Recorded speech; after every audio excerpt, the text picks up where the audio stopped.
Shopee Hub шинжлэглээ. Илүү хурдан, илүү найдвартай. Галзуу сери сувгтан тавтай морил. За та нар маань бүгдээрээ тавлаг сайхан уу гэж энэ удаад хэдүүлээ шинэ галзуу цувралыг эхлүүлэх цаг болжээ. За өчигдөрхөн Netflix дээр штэ. Teach you a lesson гэдэг галзуу цуврал ороодохчээ гэж. Тэгэхээр энэ галзуу цувралыг та нартай цаг алдалгүй яриад өгье гэд хэдэн бороонууд нь зорьсон гэж.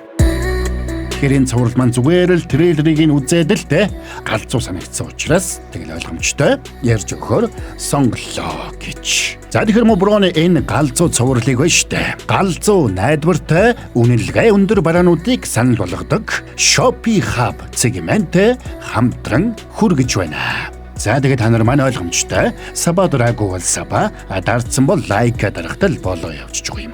Бас галзуу сери сувгийг мэдэхгүй хэн нэгэндээ шеэрлэж болох юм. Ингээд энэ галзуу цувралаа хэдүүлээ эхлүүлцгээе.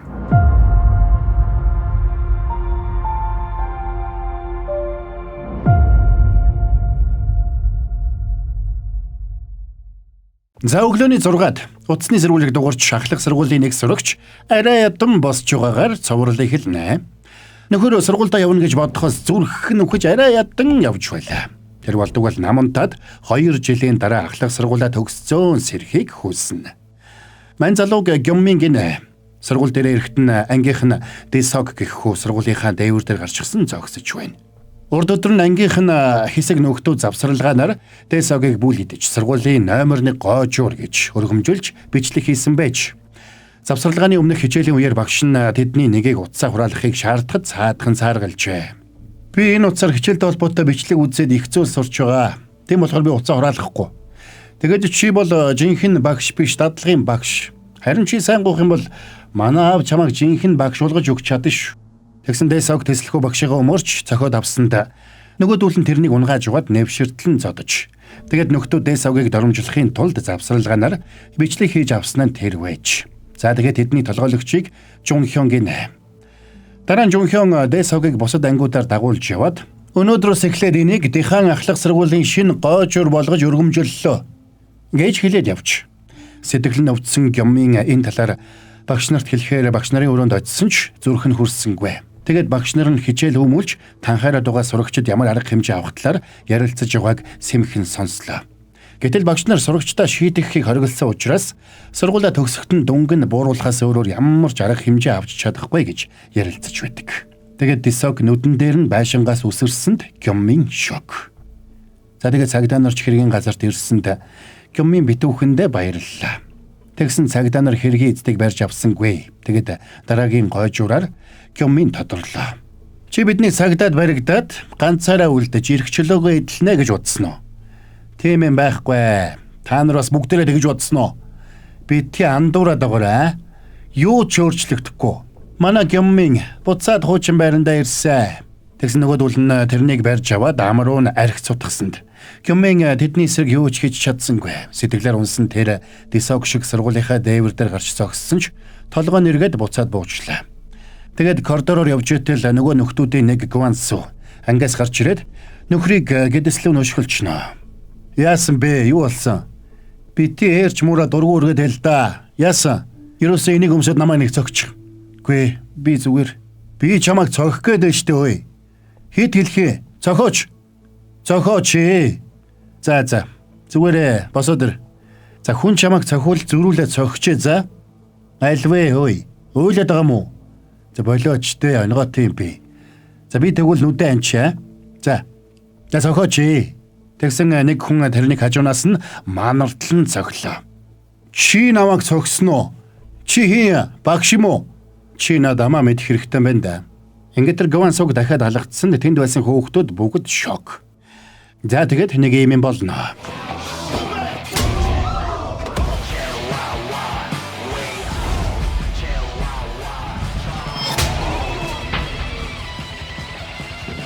Сургуулийн орчинд эмх замраагүй байдал үүсгэх хоройтой. Энэ бүх үйлдэлийг нь сурагчид бичцгэн. За тэгсэн бүүлгийнүүдийн толгойлогч Жунхён ч ирлээ. Чи хэн блэ? Өнөөдөр энэ сургуульд томилогдож ирлээ. Шинэ хүн юм уу? Багш нар сурагчдад гар хурж болохгүйг мэднэ зү. Аливаа бичлэг хий. Хүмүүсээ бүгдээрээ бичлэг хий. Тэгсэн сурагчид бүгд бичлэг хийж зураг дарцгаана. Ухаан нь балартад хэвтжүүлсэн Гван Сүч үндэж ирээд тэрнийг үгээр идэнэ. Яасан? Камераас айдсан биш үстэ. Одоо намайг зохиожтэй хөгшин төгцгөө. За ойлголоо босоод ир. Хүсээд байгаа бол болно штэ. Бид нэр чамайг оролцуулсан гоё шорт хийвэл болно үстэ. За ингээд мань Гван Сүк шинээр ирсэн багш сургаж өгч байгаа бичлэг тэр дороо вайрал болдог. Удалгүй бичлэгийг үзсэн багш нар сандраад гүгээд ирсэнд Гван Сүч бушуухан багш нартаа наалдана. За тэгээд багш нарыг харсан Жунхёнч тэрнийг шинээр ирсэн багш гэсэн гэж шургаж амж чадхна. Гайхсан багш нар юу хүн болохыг нь асуухад мань хүн үнэмлэхээ харууллаа. Солонгосын боловсролын эрхийг хамгаалах товчооны мөрдөгч На Хожин байна. Ийм албан тушаалыг анхудаа сонссон багш сурагчид бүгдээрээ гайхацгаана. Саяхан байгуулагдсан болохоор гайхах ч аргагүй. Манай байгууллага бол асуудалтай байгаа боловсролын байгууллагуудад ажиллаж дэмжлэг үзүүлэх зорилготой байгууллага. Асуудалтай гэдэг нь асуудлаа нуун дарагдуулахын тулд цагдаад авилга өгдөг байгууллага гэсэн үг. Жишээ нь сургуулийн сурагч амиа хорлсон асуудлыг нуун дарагдуулах гэх мэт. Нэгдүгээрт манайд тийм асуудал гараагүй. Хоёрдугаарт та сурагч зодсон байх шүү дээ. Та энд үрч байна. Манай байгууллагын мөрдөгчд шаардлагатай тохиолдолд хүссэн үедээ, хүссэн газартаа, хүссэн хэлбрээрээ арга хэмжээ авч болно. Харин үлгэр жишээ байсан сурагчдыг манай товчоноос урамшуулдаг. Бид үл бүтэх нөхдүүдийн турсхийг нь хуулна. Тэгэхээр бүгдээрээ сонс. Өнөөдрөөс эхлээд боловсролын эрхийг хамгаалах товчоо энэ сургуулийн удирдлагыг шилжүүлж авсныг мэдэгдэж байна. Та нарыг сургахдаа баяртай байна. Дараа нь мань хүн багш нарын өрөөнд очно. Манай сурагчдын дийлэнх нь алдартай бизнесмен, нөлөө бүхий улс төрчдийн хүүхдүүд болохоор тийм ёс зүйн зүйл ерөөсөө гаргадаггүй. Тэр бүхэл манайд их хурлын гишүүний хүүхдэж би. Пак Дэсок гэж хүү энд сурчулсан баха. Би тэдний ангийг дааж авна. Эцэг эхчүүдж зөвшөөрөхгүй байхад тэгээд ч багш солигдоод сурагчдын дуу муудаад эхлүүл бөөн хил ам болно. Тэр ангийн нэг сурагч алдартай улс төрч Гван Пилийн хүү. Гван Пил ч нөдөхгүй ерөнхийлөгчийн сонгуульд нэр дэвших гэж байгаа хүн. Та бидний амьдралыг шууд л өөрчилж чадах хүн. Тийм хүнтэй сөргөөцөлдөд дэми байх. Ким эрхлэгчээ. Томчууд нь хүүхдүүдээс айдаг нийгэм бол сүнсэн нийгэм байна гэсэн үг.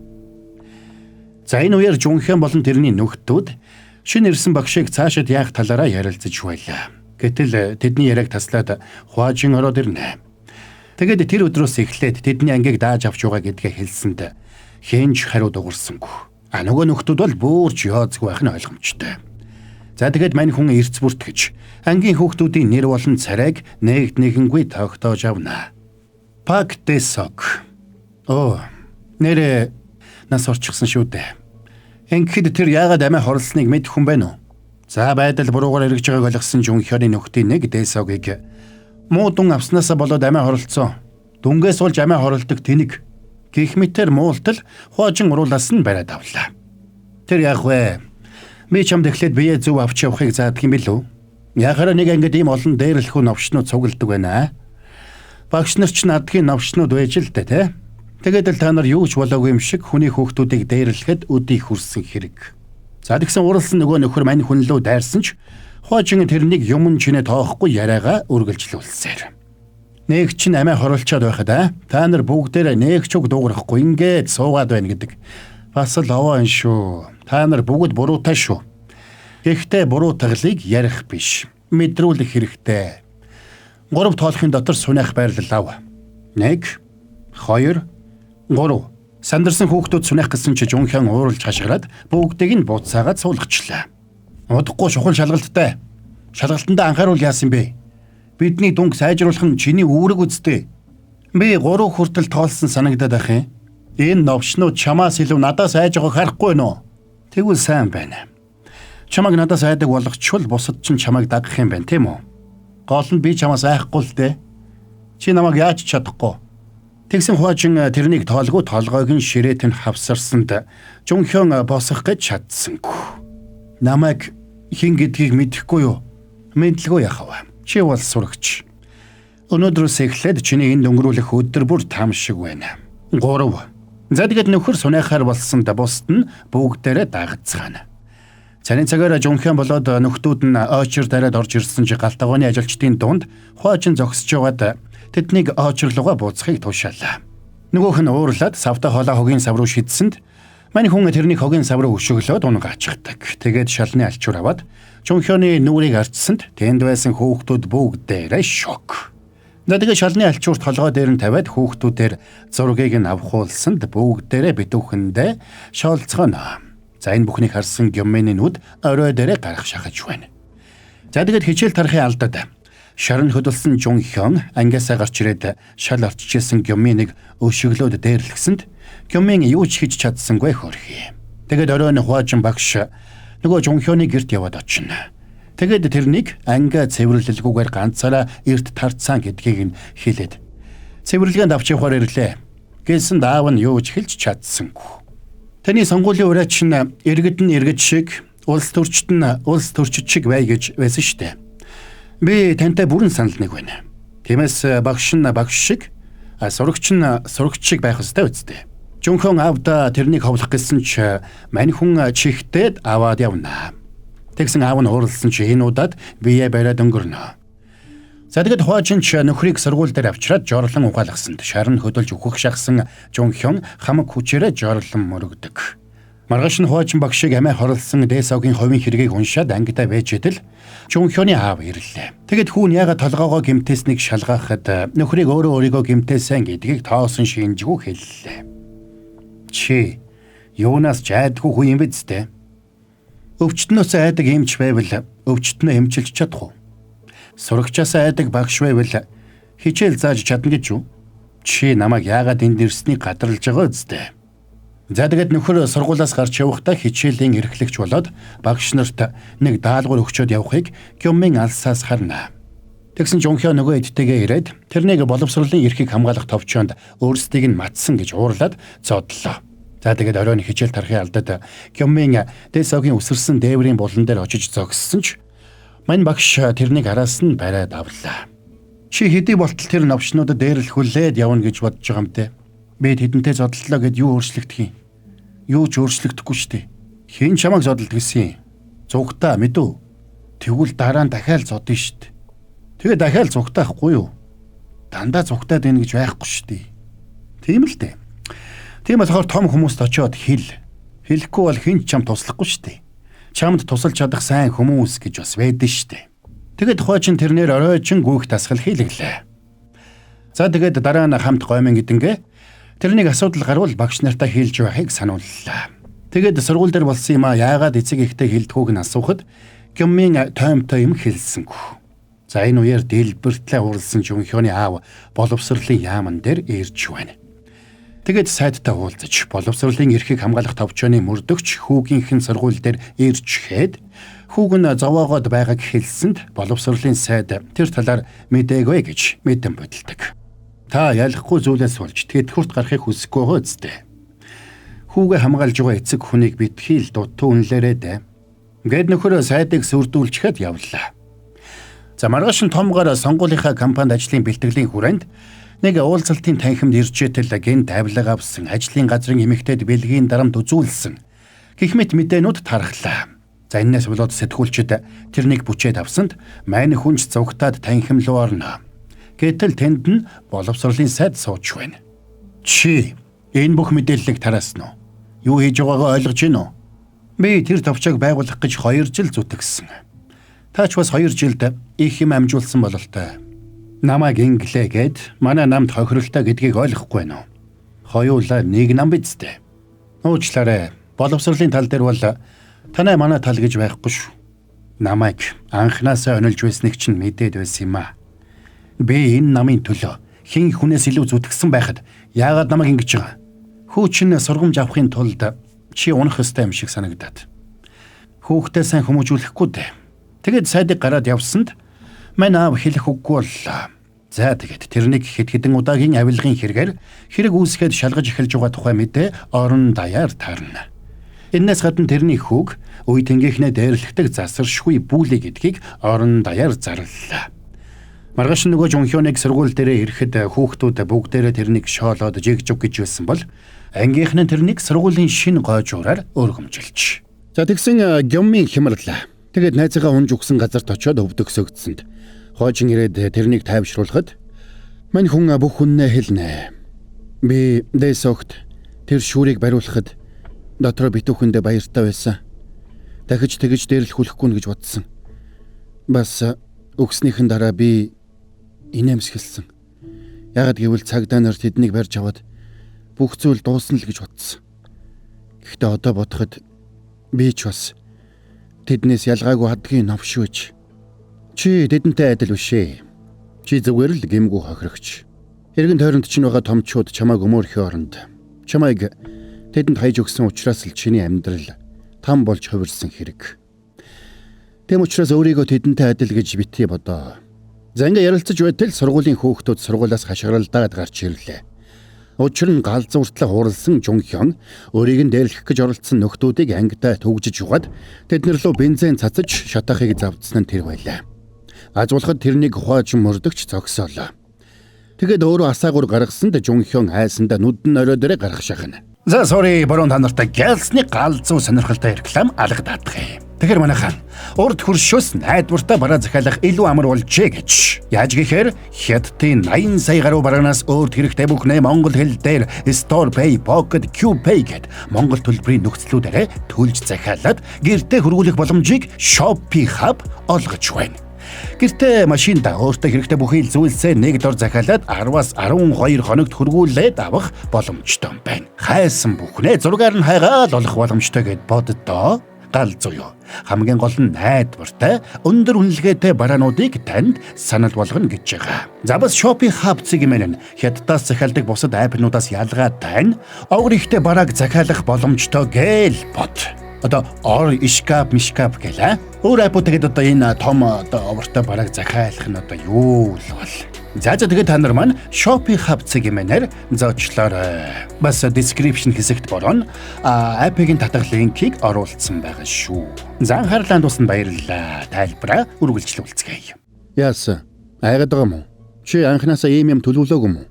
Тэгээд асаагаараа газар хайсанд нөгөөх нь айсандаа үнхэлцэг нь хагарах шахна. Өөрөө шатах шахсанд Жунхён бурууга хүлээж аврал гойна гэж. За энийг хүлээж үлсэн Хуажин чи галын хор авчраад галыг бүхэлд нь унтраалаа.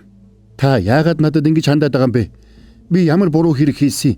Тэгвэл Дэсог та нарын дээрлэхэлтийн бай болох ямар буруу хэрэг хийсэн? Дэсог чамтай л адилхан өгөхөөс айж үсэн. Гэсэн ч тэр үхлийг сонгосон. Чам шиг навшоос болж. Дэсог өөрийг нь дээрлэхэд байгаа талаар аавдаа хэлж, аавтайгаа хичээлийн эрхлэгчтэй уулзсан ч эрхлэгч нь тэрнийг сургуулиасаа шилжихийг санал болгосон байж. Эннээс гадна аавынх нь бизнес доголдож, захиалагчд нь бүгдээрээ захиалга цуцалсан байна. Тиймээс Дэсог Жунхён болон тэрний нөхдүүд дээр очиод аавыг нь 50 орхихыг өвдөг сөгдөж гуйсан ч цаадуулан тоогоогүй байжээ. Би юу хийвэл чи миний аавыг зүгээр орхих юм бэ? Зүгээр үхээд өгвөл яаж шин? Энийг сонссон Жунхён суун туснаа. Хүүхдүүдийн амьдралыг там болгодог бүлээнүүдэд өөрсдөд нь тамийн амьдралыг мэдрүүлэх замаар хийсэн үйлдлийн үр дагаврыг ухааруулах нь манай товчооны гол зорилго. Тэгж байж л та нар жинхнээсээ сургамж авна. Гэхдээ чи ямар ч сургамж авсан бай. Дэсог босоод ирэхгүй тийм биз дээ. Тиймээс чи үлдсэн амьдралдаа энийг санаж шаналж явна. Энэ бол чамд тохирсон шудраг шийтгэл. Энэ бол чиний бий болгосон там. Энэ тамда сайхан амьдраарай. Тэгээд тэрнийг явсанд Жунхён уйлсаар хоцорлоо.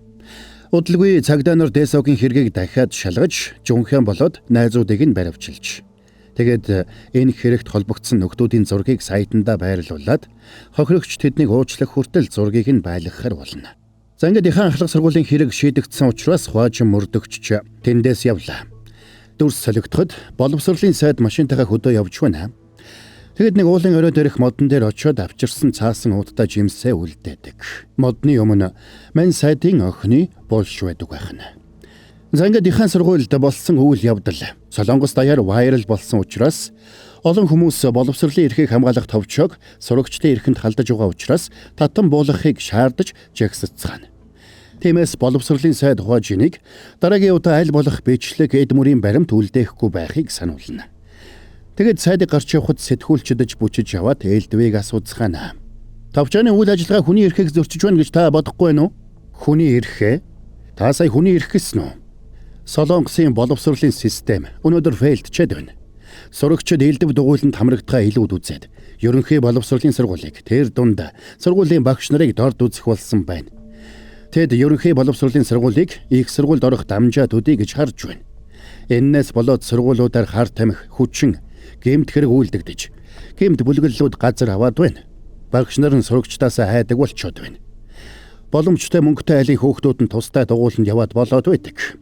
Гэтэл жирийн айлын хүүхдүүд сургуульдаа тайван амгалан сурч чадахгүй хүрээд байна. Тиймээс товчооны үйл ажиллагаа хэвийн үргэлжилнэ. Шаардлагатай бол хатуу сахилгажуулах арга хэмжээг авахулна. Гэвч товчооны үйл ажиллагаа намын нэр хүндэд сөргөөр нөлөөлөхгүй гэж намын нөлөө бүхий улс төрчид болгоомжилж байлаа. Тиймээс энэ асуудлыг баг дээр нь намжаахаар шийднэ. Зад үрсэлэгдэхэд нэг сурагч тугдалбаа болсон нэг сургууль руу ирж байна. Тэрний шилжиж ирж байгаа сургууль нь Гүн хай-тек ахлах сургууль буюу Солонгосын хэмжээнд танхай баламдаараа дээрээсээ 3 тордог сургууль байлаа. Энийг батлах мэт баахан мопедтэй сурагчид ирээд нөгөө сурагчийг дайрах шахаад өнгөрлөө. Тэгэд шинэ пүүзийг нь тайлаад дотог шоруулна. Дотор орсон хойно тэрнийг өөр нэг залуу барьж аваад зодох гэсэнд мань ирч бушуухан дөгтөөтэй мөнгө өглөө. Чи овоо сурцтай лүүз рүүгүй юу? Энэ өрөөсөн гутлаг өмс. Тэр хаваас өрөөснийг нь олоод өмсөөрэй. Мөнгө өгөөд байвал би чамайг хамгаална. Ойлгоо. За тэгээд тэрнийг цааш явсаар ангидаа ортол тэнд нь жинхэнэ хүнд гарууд сууж байна. Тэр чи зориг гаргаад өөрийгөө бун гүндэ гэж танилцуулсанд цаадуулна. Нохоо хуцаж байгаа чинээ тоосонгүй. За тэгээд багш нь нөхдүүдийг номоо гаргахыг хүссэнд тэнд номоо авчирсан нэгд сурагч байхгүй гээл бод. За тэгээд аргаа барсан багш нь өөрөө номноосоо унших гэсэнд цаадуулна. Явж номоо капитад ирээ гэд бүр шаарддаг нас. Багш нь ихэндээ цааргалсан ч нөгөөдүүл нь тэрнийг сүрдүүлсэн дараггүй байдалд ороод хөөрхий багш тэндээс гараад явдаг.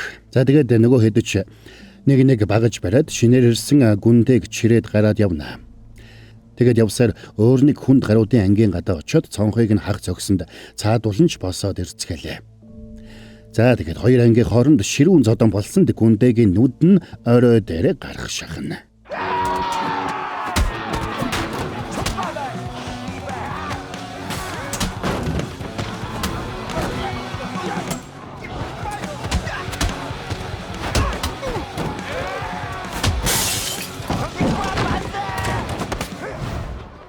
Мань хүн зодооноос бултах гэж байдгаараа л хичээж ирсэн ч нөгөө ангийн залуу ирээд тэрнийг цогхоод унгаачна.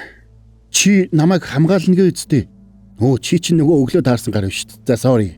Тэгсэн гүндэгийн өрөөсөн Хёнжу гэгч нэг нөхөр ирээд хамтдаа машины ард нуугдсанд цаадах нь тэнд зодолдож байгаа нөхдүүдийн хэн болохыг зааж өглөө. Тэр нөхрийг автын механикийн ангийн толгойлогч Пак Сонхван гэдгийг. Харин тэр цахилгааны ангийн толгойлогч Чи Имбом эднэр том босст тоогдох гэд ингээд зодолдоод идэг юм а. Том босс нь хин? За сургуулийнхын тэр хамгийн том боссыг нь Гуан Хёг гэнэ. Нөхөр гэмт хэргийн бүлгэллүүдийн хараанд өртөж томорсон учраас сургуульдаа тааллаараа ирж сурдаг нөхөр байлаа. Авгарыг сард хэдэн 10 сая вон олдог гэж боддог байна. Тэр үнэтэй мотоцикл унж брендийн хувцас өмсөж гэмт бүлгэллийн томчуудтай нийлдэг учраас сургуулийн залуус бүгдээрээ тэрэнд тоогдох гэж хичээдэг байна. За энэ талаар сургуулийнх нь хичээлийн эрхлэгч Хуажинд тайлбарлана. За энэ үеэр сургууль дээр болсон зодоон дуусахад өгч хоёр ангийн босс хаалц тулалдаж байна. За ингээд цахилгааны ангийн Имбом нөгөө ангийн боссыг дийлээд бейсболын цохиураар балбах гэж байтал нь Гуан Хёгоос хоёулаа нэг уулзаж ярилцъя гэсэн мессеж ирсэнд ангийнх нь бөө баяр болж ялагдсан талынхан боож өгөх шахацгаана. Зодооны дараа автын механикийн ангийн босс Сонхван зодоонд ялагдсан ангийнхнаа дэгэлж тэр дундаа зодоонд оролцоогүй хоёр нөхрийг бусдаас илүү дэгэлдэг. Тэгээд тэдний хооронд нь зодолдог гэсэнд нөгөө хоёрч эв хав муутайхан барьцалдаж авцгаана. Хёнжууч шинээр ирсэн гүндэг зодуулахгүй тулд зариуд ялагдсанд цаадуулн Хёнжууг ээлжлээд цохиж шийтгцгээдэг. За тэгээд өдөрчин нөгөө хэдтэй дэглүүлж цохиулсан мань хоёр хамтдаа Хёнжуугийн дээрээд гоймон чанж идлээ. Тэд хоёулаа боломж муутай айлын хүүхдүүд учраас тэдэнд өөр сургуульд сурах боломж овсоо гэж. Тэгээд сургуулийнхаа талаар ярилцчээтэл Хёнжуугийн ээж ирсэнд тэр ч сонин базаад гутланд нь хийж өглөө. Ингүүл хурдан чийг нь харилд юм а. Ээж өдөржин зогсдог болохоор гутал нь амархан чигдчихдээ юм а. Тэгсэн гүндээч тэрэнд тусаллаа. Маргааш нь Хёнжууг сургууль дээрээ ирэхэд атманууд нь бас л хідэн сурагчийг дээрлэхэд байж байна. Тэгээд Хёнжуг орохоор зүрхшээгээ зогсож байтал хуучин мөрдөгч ирлээ. Тэгээд тэрнийг зоригжуулаад дотогш оруулна. Мань хүнийг араас нь орох гэтэл зодуулж дээрлэхүүлсэн гүндээ гулсаад хүрээд ирдэм байна. Тэгээд хуажиныг таниад баярлнаа. Учир нь гүндэг хуучин мөрдөгчд туслуулж сургуулийн дотоод үйл ажиллагааг туршуулахын тулд боловсролын яамнаас тусгай даалгавар илгээсэн нь тэр байж. Гүндээ ахлах сургуулийн сурагчийн дүрд ховирч камертаа шил зүүж очиод тентхийн бүх зүйлийг бичиж аваад мань хүн төгссөн байлаа. Гүндээ хэлцийн дарга та сайн ажиллалаа. Гэхдээ нэг хүсэлт байна. Та хурдан гүйж чадах уу? Ингээд хуучин мөрдөгчөөс даалгавар авсан гүндээ зоригоо чангалж угаад цайны газарт очиод тэнд сууж байсан сурагчдыг бүгдийг нь хил амаар доромжлоод дунд хуруугаа гозоолгочоо тэндээс хар хурдаараа зугтаана. Гүндээ зүгтсаар нөхдүүдийг дагуулад биеийн тамирын зааланд ороод ирсэнд хуучин мөрдөгчч хаалгыг нь хаагаад төгжлээ. Тэгэд өөрийгөө танилцуулсанд заадуулна урдаас нь мэдээж ойлгомжтой томорно гэж. Бидэнд чиний том хүн байна уу, хүүхдтэй нь хамаагүй. Чамтай тоглосон хүн алга байна шүү. Би та нарыг гэмтэж хвэл гэж хайж байна да. Альвэ, бүгд ширээнд сууцгаа. Та нарыг энэ сургуульд сургах гэж татвар төлөгчдийн хэрэг мөнгө өргөдөж байгааг мэдхүү. Нэг хүний 65 сая вон штэ. Тэгсэн та нарын байж байгаа царай энэ. Тиймээс 3 зүйлийг тогтоож ав. Нэгд та нар сургуулийн хаян гэвэл хүн бүр 65 саяыг төлнө. Хоёрт намайг зодож чадсан хүн харин эндээс чөлөөтэй явж болно. Гуравт тэгсэн сонхван яриаг нь таслаад ангийнхнаа босгож тэрэн лөө дайрна. За тэгээд нэг ийм юм болно.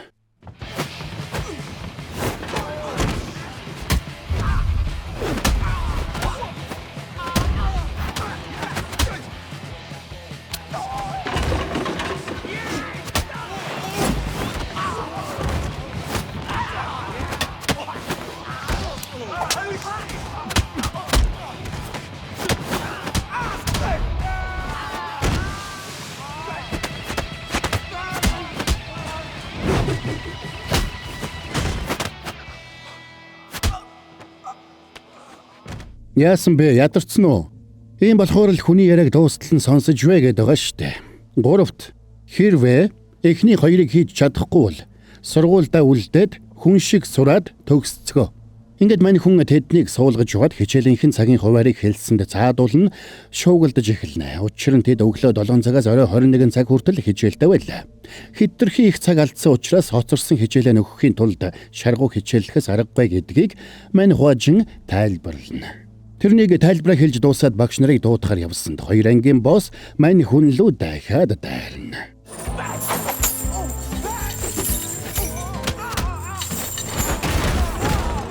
За тэгсэн хоёр анги шууд л номондоо орцголоо.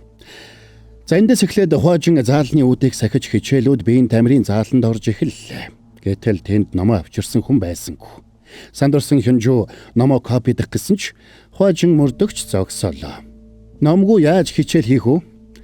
Тиймээс бүгдээрээ жусан улсын үеийн аргаар өөрсдөө номоо бүтээнэ. Зэнгэд мань хүн цаг тавьж угаад тэднэр хуулан бичлэг хийлгэсэнд цаадуул нь бал байхгүй гэж шалтгаалцгаана. Хуачин ч нэг боосынхын чигчийн хурууг хуг мушигсанд бүгд балтай болж хувраад хуулан бичиж эхэлцгаана. За тэгсэн тэдний хинэнч цагтаа амжиж хуулаагүй учраас бүгдээрээ шийтгүүлж суг руугаа хатгуулдаг. Дэрнээс хойш сурагчид бүр номонд орцголоо. Дараа нь нөхдүүдийг багш нь дагуулад машин засварын дадлагын хичээлд оруулсанд цаадуул нь бас л төвлөрж өгдөг. Тэгэд хоёр ангийн боссыг машины тоормзыг янзал гэсэнд нөгөө хоёр нь ч дахиад л хийгжүүрхэд эхэлсэн учраас хуучин тэр хоёрыг дадлагын машинд суулгаад улаан галзуу давгсанд нөгөө хоёрынх нь үнхэлцэг нь хагарах шахна. Хичээл хэрэгтэй хэрэггүй та нар шийддэг юм биш. Угтаа бол хэрэггүй хичээл гэж байдаггүй. За ингэж хэлэхдээ ангийн банд нар бүгдээрээ бахархан аалга ташцгаана. За энэ үеэр тэрнийг хаана бэлтгэгдсэн ямар учиртай хүн болохыг улс төрчид судалж эхэлжээ. Гэвч мэдээлэл нь маш нууц ангилалтай байсан учраас нарийн мэдээлэл олж чаддаггүй. Завсралгаагаар хоёр атман Хёнжуг дээрлэх гэсэн ч мань хүн очиод нөгөө хоёрыг хаашраахаар болно. Тэгсэн Хёнжу нөгөө хоёрыг өмөрсөнд мөрдөгч нэг удаадаа тэднийг өршөөлөө. За оройн хоёр атман сургуулийнхаа цонхын саралжийг тайлж гараад замдаа таарсан гүндэг дагуулж Гуанхёг дээр яваад очлоо. Очсон даруйда ийм бом тэрэнд сургууль дээр болсон явдлыг хэлсэнд цаадах нь тэдэнд туслахаар болно. Тэгээд хоёр атман гүндэг дагуулад хуачин дээр бахархалтай нараггүй ирцгэлээ. За тэгсэн удалгүй араас нь зааланд нэг мотоциклдо залуу ирсэнд бүгдээрээ уухайлж эхэллээ. Ойлгомжтой гэж алдарт овгорыг өөрөө ирсэнд нь баяртай байгаа нэ. Тэгээд овгорч олон юм ярилгүй мань хүн лөө дайраад орно.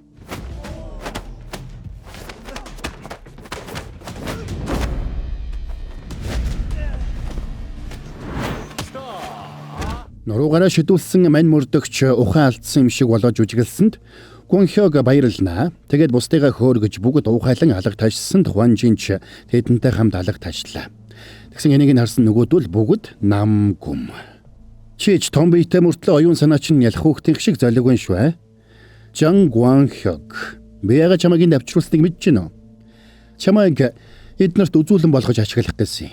Тэгсэн мань ууралсан овгоор мань хүн лөө дайрсан ч Хуанжин энэ удаа тэрнийг амархан дээлэтгэн. Тэгээд ухаан алдсан тэрнийг дугуйтай сандал дээр суулгаж чирээд хаанаг тийшээ явна. За нөгөө талд намын нөлөө бүхий улс төрч боловсролын сайдтай халз мэтгэлзэж байна. Тэгэд Хуанжин мөрдөгчийг Солонгосын армийн элит тасхийн Ахмад байсныг нь олж мэдсэн байж. Тиймээс тусгаалan бэлтгэгдсэн тулаанчаар хүүхдүүдийг зодуулах нь байж болохгүй зүйл гэж тэр зүтгэж байлаа. Тэгээд тэдний нам боловсролын эрхийг хамгаалах товчоог ямар ч үнээр хамаагүй тараахын төлөө ажиллана гэсэнд боловсролын сайдаж товчоогоо шийдэмгий хамгаалж мэтгэлцэнэ. Харин нөгөө талд мань мөрдөгч овгорыг чирээд сургуулийн кампусын үүдэнд ирж байлаа. Учир нь тэнд Гуанхёгт туслахаар гэмт хэргийн бүлэглэлийн ихнэн ирчихсэн байна. За, та нарын дунд сурагч байгаа бол гараа өрг. Байхгүй юу? За заашгүй дээ. Би бие барих шаардлагагүй юм байна. Ой. Чи хаашаа зүгтэх гээд байна? Наашир. За ер нь холхон хараад байж бай. Би та нарт ганц л хэлье. Сургууль бол хичээл сурдаг газар. Хичээл сурч байгаа сурагч, хичээл зааж байгаа багш биш бол та нарт энд хийгээд байх зүйл байхгүй. Тиймээс наашаа нэг л алхах юм бол тэр хүн дуусна шүү. Тэгсэн нөгөөдүүл нь юугээл өгөнд нь орховд дайраад ороод ирцгэн. За тэгээд нэг юм болно гэж.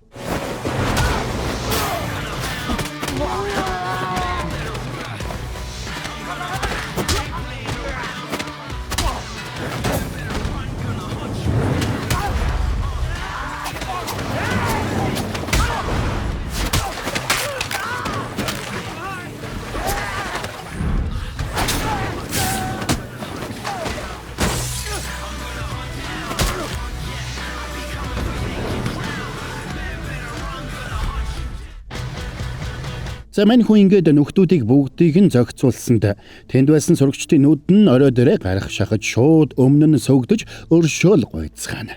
Тэгсэн Хуанжин зөв хүнээсээ уучлалгүйхийг сануулсанд нөгөөдүүлч дээрлэхэж байсан хүүхдүүдээс уучлалгүйж уйлцгаана. Тэгэд мань хүн хоёр ангийг хёнжууд даатгаад үлдээлээ. Хичээлд явмааргүй байвал явахгүй байж болно. Хичээл сурмааргүй байвал сурахгүй байж болно.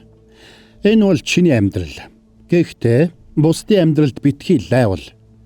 Бас мэдлэг боловсрол амьдралыг ч норвонгоор нь өөрчлөх хүчтэй гэдгийг хизээч битгий март. Ойлгосноо залгинуудаа? Ойлголоо. Завдлагүй цагдаа нар сүртэй наргагүй дохоогоо асааж ирээд гэмт бүлэглэлийн ихнийг барьж авлаа. Маргааш нь боловсролын сайд хэвлэлийн хурал хийж ахлах сургуульд шивээсийг хоригдж байгааг зарлснаар шивээстэй сурагчдыг бүгдийг нь эмнэлэг даваачаад шивээсийг нь хүчээр арилгаж эхэлнэ. Бас гэмт бүлэглэлд элссэн зохион байгуулалттай гэмт хэрэг үйлдсэн этгээдийг насанд хүрсэн хүмүүстэй адил үзэж шийтгэхээр болсон гэдгийг зарлалаа. За ингээд гүүн хайтек сургууль номондоо орж сурагчид бүгдээрээ хичээлдээ шамдацгаана. Энэ үеэр гүндээ удирдлагатайгаа уулзаад тусгай даалгавар гүйцэтгэж байхдаа гаргасан зардал хаанаас авах талаар лавлж байлаа. Зарим боловсролын сайдтай мэтгэлцэж байсан намын нөлөө бүхий улс төрчид төгтөөтэй зургнууд иржээ. Зурганд Хуанжин боловсролын сайдын охины оршуулганд оролцохдоо охиныхын зургийг бариад явж байгаа харагдана. Учир нь мань мөрдөгч сайдын охины нөхөр нь буюу хүргэн нь байсан болж таарна. Ингээд Хуанжин эхнэрийнхээ зургийг хараад сууж байна. За, энд хүрээд энэ галзуу цувралын маань эхний тайлбар дуусч байна. Тэгэхээр өмнөх цувралуудтай адилхан яг галзуу хэсгээрээ дууссаныг бороо мэдж байгаа. За юу. Тэгэхээр хэдэн бороонууд нь айл хэдийн дараагийн парта хийгээд эхэлсэн байгаа гэж санаа зовлтгүй айл болох хурд оруулна. За юу. За тэгэхээр та нар нэг жаахан хүлээгтэл болоо явчихж байгаа.